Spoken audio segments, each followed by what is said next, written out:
Shalom, selamat pagi, puji Tuhan, Bapak Ibu Saudara semuanya, bagaimana kabarnya pada pagi hari ini?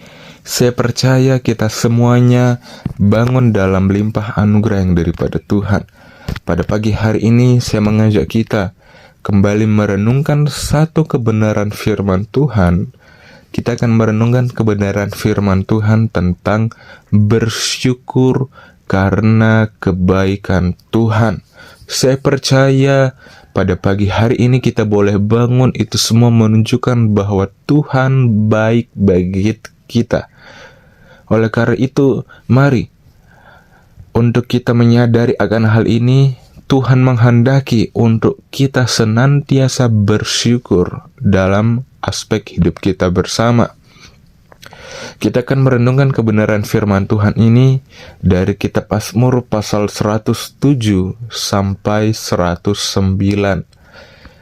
Bapak Ibu Saudara semuanya, ketika kita merenungkan pasal demi pasal, kita membaca dan kita meminta tuntunan Tuhan untuk memberikan suatu pencerahan akan apa yang menjadi kehendak hati Tuhan bagi kita bersama.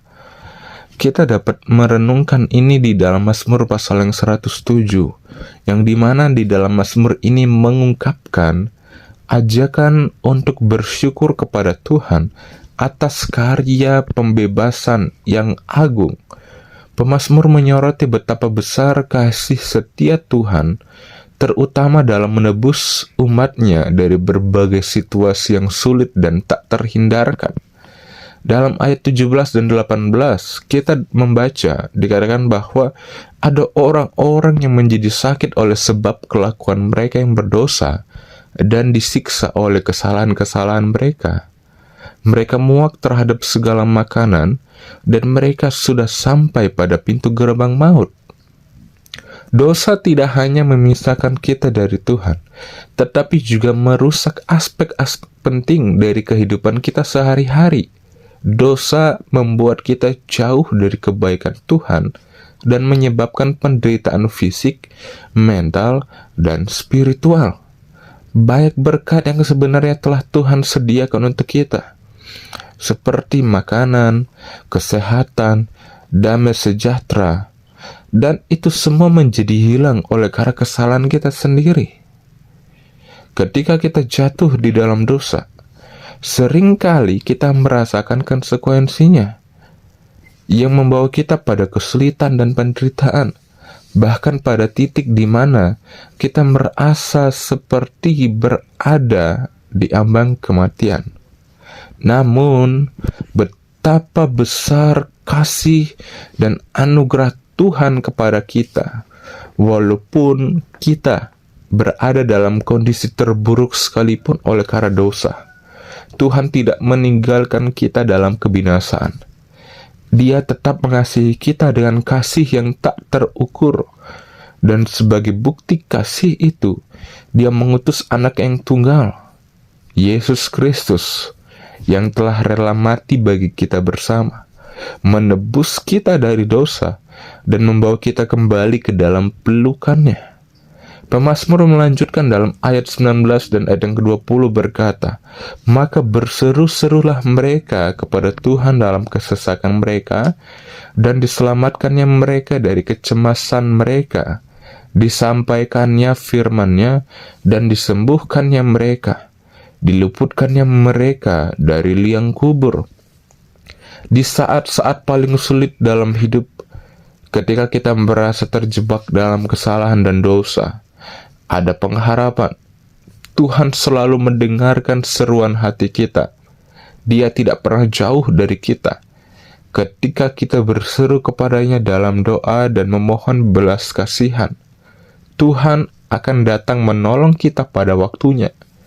Dia memiliki kuasa untuk membebaskan kita dari belenggu dosa yang menghancurkan, serta mengangkat kita dari jurang maut. Firman Tuhan adalah janji yang hidup dan penuh kuasa. Firman itu menyembuhkan dan membangkitkan kita kembali dari kehancuran akibat dosa. Pemazmur kemudian menegaskan pentingnya bersyukur di dalam Mazmur pasal 107 ayat 21 dan 22 berkata, biarlah mereka bersyukur kepada Tuhan karena kasih setianya, karena perbuatan-perbuatan yang ajaib terhadap anak-anak manusia.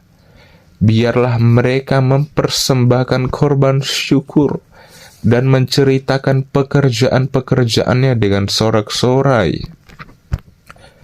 Panggilan untuk bersyukur ini muncul dari kesadaran mendalam bahwa setiap tindakan kasih Tuhan dalam hidup kita bersama adalah suatu anugerah yang tidak ternilai, yang tidak dapat dibandingkan juga oleh apapun, bahkan tidak mampu diberikan oleh dunia ini. Ketika kita merenungkan betapa besarnya kasih, pengampunan, dan kemurahan yang dari Tuhan bagi kita, kita tidak dapat menahan diri untuk tidak bersyukur. Pujian dan syukur seharusnya menjadi respon alami yang lahir dari hati yang penuh dengan rasa terima kasih kepada Tuhan. Setiap hari kita diajak untuk mempersembahkan korban syukur, yaitu hati yang penuh dengan ucapan terima kasih, serta hidup yang menceritakan tentang kebaikan Tuhan kepada sesama dengan rasa sukacita yang melimpah. Mari kita luangkan waktu kita hari ini untuk kita benar-benar merenungkan betapa besarnya kasih setia Tuhan dalam hidup kita. Dia yang membebaskan kita dari dosa, serta mengangkat kita dari jurang maut. Kita harus menyadari bahwa Dialah yang layak menerima semua pujian dan syukur kita. Mari, luangkanlah waktu sejenak di tengah-tengah kesibukan aktivitas yang kita jalani. Naikkanlah ucapan syukur atas hari yang baru ini, atas nafas kehidupan, atas berkat-berkat yang diberikannya, atas segala kebaikan yang dinyatakan dalam aspek hidup kita, dan terutama atas keselamatan yang kita terima melalui Yesus Kristus. Dialah sumber segala kebaikan dalam hidup kita, dan kepadanya lah kita layak mempersembahkan segala hormat dan pujian sampai selama-lamanya. Kiranya damai sejahtera yang dari Tuhan memerintah hati kita bersama hari ini, dan kiranya kita senantiasa dikuatkan oleh kasih dan perhatiannya yang tak berkesudahan. Senantiasalah bersyukur dan berpegang teguh pada janji-janji Tuhan, sebab Dia setia dan selalu menyertai kita kini dan sampai selama-lamanya. Tuhan Yesus memberkati kita bersama. Shalom.